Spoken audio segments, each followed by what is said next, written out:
फिलिस्तीन के मुद्दे पर सऊदी अरब के नेतृत्व में अरब देशों की बड़ी बैठक हुई है। ट्रंप की साजिश को नाकाम करने के लिए अरब देशों ने क्या प्लान बनाया है, आज के इस वीडियो में इसकी जानकारी आप तक पहुंचाएंगे। ट्रंप सऊदी अरब समेत बाकी अरब देशों को अपनी साजिश का हिस्सा क्यों बनाना चाहते हैं, इसका भी खुलासा करेंगे। बंधकों की रिहाई से जुड़ी क्या बड़ी जानकारी है। शनिवार यानी कि आज दोनों तरफ से कितने बंधकों की अदला बदली होगी, इसकी भी जानकारी देंगे। मृतक इस्राएली बंधक शरीफ बिबास को लेकर हमास और इस्राएल में क्यों तनाव पैदा हो गया है, ये भी आपको आगे बताऊंगी। सैयद हसन नसरल्लाह की अंतिम यात्रा में कैसे उनके चाहने वाले रो रहे हैं, उससे जुड़ा वीडियो भी आपको दिखाऊंगी। तो तमाम बड़ी खबरों को डिटेल के साथ देखने के लिए पूरा वीडियो जरूर देखिएगा। वीडियो शुरू करने से पहले आपसे हर रोज की तरह गुजारिश कि चैनल को सब्सक्राइब कर लीजिए और दोस्तों लाइक जरूर से कर दिया करिए और कमेंट में अपनी राय भी जरूर लिखा करिए। चलिए अब शुरू करते हैं वीडियो। द लाइव टीवी, सच सबसे आगे। आदाब दोस्तों, मेरा नाम है मिसबा खान और आप मुझे द लाइव टीवी पर देख रहे हैं। सबसे पहले बात ट्रंप के गजा प्लान की, जिसके खिलाफ अरब देशों ने मोर्चा खोल दिया है।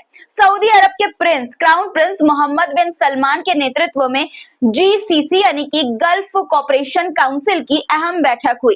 इस बैठक में जॉर्डन और मिस्र को भी शामिल किया गया है।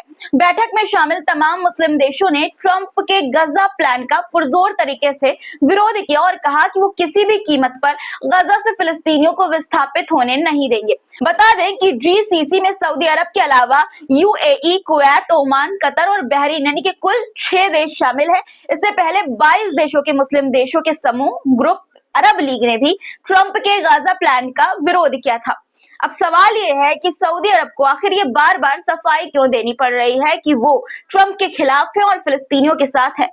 दरअसल मामला कुछ यूं है दोस्तों कि हाल ही में गजा का एक नक्शा दिखाया गया था, जिसमें वहां से एक रेलवे लाइन को सऊदी अरब की मेगा सिटी प्रोजेक्ट नियोम से जोड़कर दिखाया गया था। इस तस्वीर को गजा का रोड मैप बताते हुए नेतन्याहू को दिखाया गया था, जिसे जो है 2035 यानी कि 2035 तक पूरा करने का टारगेट रखा गया है। इससे पहले नेतन्याहू ने सऊदी अरब का नाम लेते हुए ये कहा था कि सऊदी अरब के पास इतनी जमीन है कि वो चाहे तो अपने यहाँ एक नया फिलिस्तीन राज्य बनाकर वहां के लोगों को बसा सकता है। वहां पर यानी सऊदी अरब में फिलिस्तीन के लोगों को बसा सकता है। हालांकि उस वक्त सऊदी अरब ने नेतन्याहू के इस प्लान को बकवास बताते हुए इसे खारिज कर दिया था सिरे से। मिस्र और जॉर्डन के मना करने के बाद सऊदी अरब, जो ट्रंप है, वो सऊदी अरब में गजा के फिलिस्तीनी लोगों को बसाने की योजना बनाकर बैठे थे।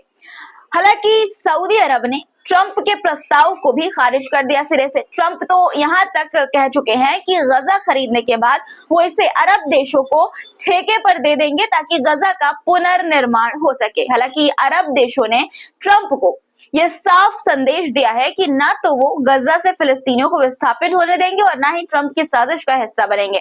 एक सवाल अब ये भी है कि आखिर खुद भीख मांगकर अपने देश की अर्थव्यवस्था मजबूत करने वाले ट्रंप गजा को खरीदने के बारे में कैसे सोच सकते हैं और अरब देशों को अपने प्लान में क्यों शामिल करना चाहते हैं।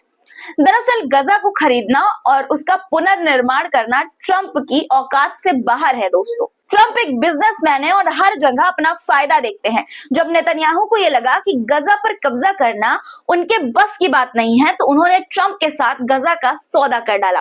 गजा के पुनर्निर्माण के बदले ट्रंप को जहां नेतन्याहू से मोटा पैसा मिलेगा, वहीं अरब देशों में शामिल होने से उन्हें मोटा कमीशन मिलेगा। यानी कि बिना एक पैसा खर्च किए ट्रंप गजा के जरिए माला माल हो सकते हैं और अमेरिका की झोली भर सकती है, उनके कर्ज अदा हो सकते हैं। फिलिस्तीन पर कब्जा करने की साजिश में ट्रंप नेतन्याहू का इसलिए भी समर्थन कर रहे हैं क्योंकि इस्राएल को हथियार बेचने के बदले उन्हें भारी मुनाफा हो रहा है।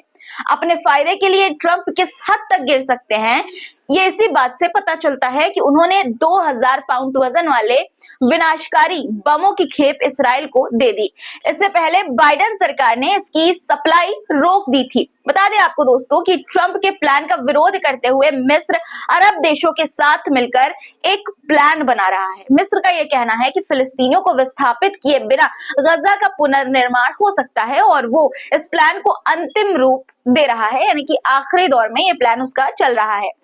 बंधकों की रिहाई से जुड़ी खबर भी सामने आई है। शनिवार यानी कि आज हमास की तरफ से 6 इस्राएली बंधक छोड़े जाएंगे। बदले में जो इसराइल है वो 602 फिलिस्तीनी बंधकों को रिहा करेगा। रिहा होने वाले फिलिस्तीनी बंधकों में उम्र कैद काटने वाले 50 कैदी, लंबी सजा काट रहे 60 कैदी और 2011 में गिरफ्तार हुए 47 कैदी और जंग के दौरान गिरफ्तार हुए 445 कैदी शामिल है। मृतक इस्राएली बंधक शिरी बिबास को लेकर इसराइल और हमास के बीच विवाद भी पैदा हो गया है। दोस्तों, इसराइली और पश्चिमी मीडिया का यह दावा है कि हमास ने जानबूझकर शिरी बिबास के बदले किसी अनजान महिला का शव इसराइल को सौंपा है और हमास ने मामले में अपनी गलती मान भी ली है, लेकिन तमाम खबरों को इसराइली प्रोपेगेंडा बताते हुए हमास ने इसे खारिज भी किया है। इसराइली मुजाहिदीन मूवमेंट के उप महासचिव डॉक्टर सालेम अतल्लाह ने कहा कि हमास को जैसे ही गलत शव देने की जानकारी मिली, उसने शिरी बिबास के शव को इसराइल के हवाले कर दिया। इस बार जो शव मिला है वो शिरी बिबास का है या नहीं, इसराइल इसकी मेडिकल जांच कर रहा है। अतल्लाह ने कहा कि इसराइल को झूठ फैलाने की जगह पर गजा में मानवीय मदद पहुंचाने पर ज्यादा ध्यान देना चाहिए, ज्यादा फोकस बनाना चाहिए। शिरी बिबास और उनके 2 मासूम बच्चों की मौत के लिए इसराइल लगातार हमास को जिम्मेदार ठहरा रहा है। आईडीएफ के मुताबिक जंग शुरू होने से पहले हफ्ते में, जब जंग शुरू हुई थी तो उसके पहले हफ्ते में ही हमास ने तीनों का कत्ल कर दिया और अब दुनिया के सामने ये झूठ फैला रहा है कि हत्या में उसका हाथ नहीं है बल्कि इसराइल का हाथ है। वहीं हमास ने इसराइल के दावे को झूठा बताते हुए ये कहा है कि इसराइली हवाई हमले में तीनों की मौत हुई है, तीनों की जाने गई हैं। वो बाकी बंधकों के साथ उन्हें भी सही सलामत इसराइल को सौंपना चाहता था। Hezbollah chief Syed Hassan Nasrallah को रविवार यानी कि संडे को लेबनान की राजधानी बेरूत में सपुर्दे खाक किया जाएगा, जिसको लेकर भव्य तैयारी की गई है। उनके चाहने वाले सैयद हसन नसरल्लाह से बेइंतहा मोहब्बत करते थे। इसी से जुड़ा एक वीडियो सोशल मीडिया पर वायरल हो रहा है। पहले आप ये वीडियो देखिए।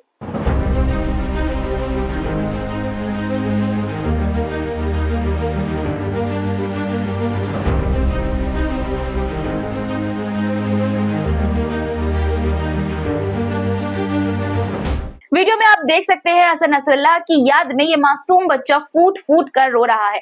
वहां मौजूद लोग उसे चुप कराने की कोशिश कर रहे हैं, लेकिन उसके आंसू थमने का नाम ही नहीं ले रहे हैं। उसके हाथ में हसन नसरल्लाह की तस्वीर है और जब जब वो उस तस्वीर को देखता है उसकी आंखें नम हो जाती है। दरअसल हसन नसरल्लाह की याद में एक स्कूल में समारोह का आयोजन किया गया था और इसी दौरान इस बच्चे के जज्बात आंसुओं के जरिए छलक पड़े। इस वीडियो को शेयर करते हुए एक यूजर ने सोशल मीडिया प्लेटफॉर्म एक्स पर यह लिखा है कि हसन नसरल्लाह की शहादत के बाद लेबनान के लोगों के साथ दुनिया भर से कई वीडियो सामने आया है। वो सच में न केवल देश के पिता थे बल्कि आंदोलन के और उसमें शामिल सभी लोगों के भी एक पिता थे। अगर वो सच में एक बुरे इंसान थे, जैसा कि इसराइल पूरी दुनिया में ढिंढोरा पीटता है, तो इतनी बड़ी संख्या में लोगों के दिलों में उनके लिए प्यार कतई नहीं होता, क्यों रहता? ये सवाल भी उसने किया। बता दें आपको दोस्तों कि सैयद हसन नसरल्लाह की अंतिम यात्रा को भव्य बनाने के लिए हिजबुल्लाह की तरफ से बड़ी तैयारी की गई है। लेबनान के सबसे बड़े स्टेडियम कैमली ट्रामोन स्पोर्ट्स सिटी स्टेडियम में कार्यक्रम का आयोजन किया गया है। इसमें ईरान, इराक, लेबनान समेत 80 इस्लामिक देश और गैर इस्लामिक देशों के नेता और प्रतिनिधि मंडल शामिल होंगे। अब खबर ऑस्ट्रेलिया के मेलबर्न से, जहां शॉपिंग सेंटर में हिजाब पहनी 2 मुस्लिम महिलाओं पर 2 महिलाओं ने हमला कर दिया। बताया जा रहा है कि शॉपिंग सेंटर में खाने के दौरान मुस्लिम महिलाओं को सिर्फ इसलिए बेरहमी से पीटा गया क्योंकि उन्होंने हिजाब पहन रखा था। मामले में पुलिस ने आरोपी महिलाओं को गिरफ्तार कर लिया है। अब बात ट्रंप की, जिसको लेकर एक चौंकाने वाली रिपोर्ट सामने आई है। एक रिपोर्ट के मुताबिक ट्रंप के राष्ट्रपति बनने के बाद से एशियाई अमेरिकियों और प्रशांत द्वीप समूह में रहने वाले लोगों के खिलाफ ऑनलाइन गालियां देने और धमकाने के मामले में बेतहाशा इजाफा हुआ है। आज के लिए फिलहाल इतना ही दोस्तों। आज की खबरों पर आपकी क्या राय है कमेंट में जरूर लिखिएगा। चैनल को सब्सक्राइब नहीं किया है तो फटाफट सब्सक्राइब कर लीजिए, लाइक बटन भी प्रेस कर दीजिएगा। फिर मुलाकात होगी आपसे कुछ नए मुद्दों के साथ, और जाते जाते गुजारिश की चैनल को सब्सक्राइब कर लीजिएगा। और दोस्तों, लाइक अगर नहीं किया है तो फटाफट लाइक कर दीजिए, क्योंकि लाइक करना बहुत जरूरी है। आप जब लाइक करते हैं तो अच्छा लगता है कि इतने सारे लोग हैं जो वीडियोस को देखते हैं और पसंद करते हैं, इसलिए लाइक जरूर कर दिया करिए। चलिए अब इजाजत दीजिए, खुदा हाफिज।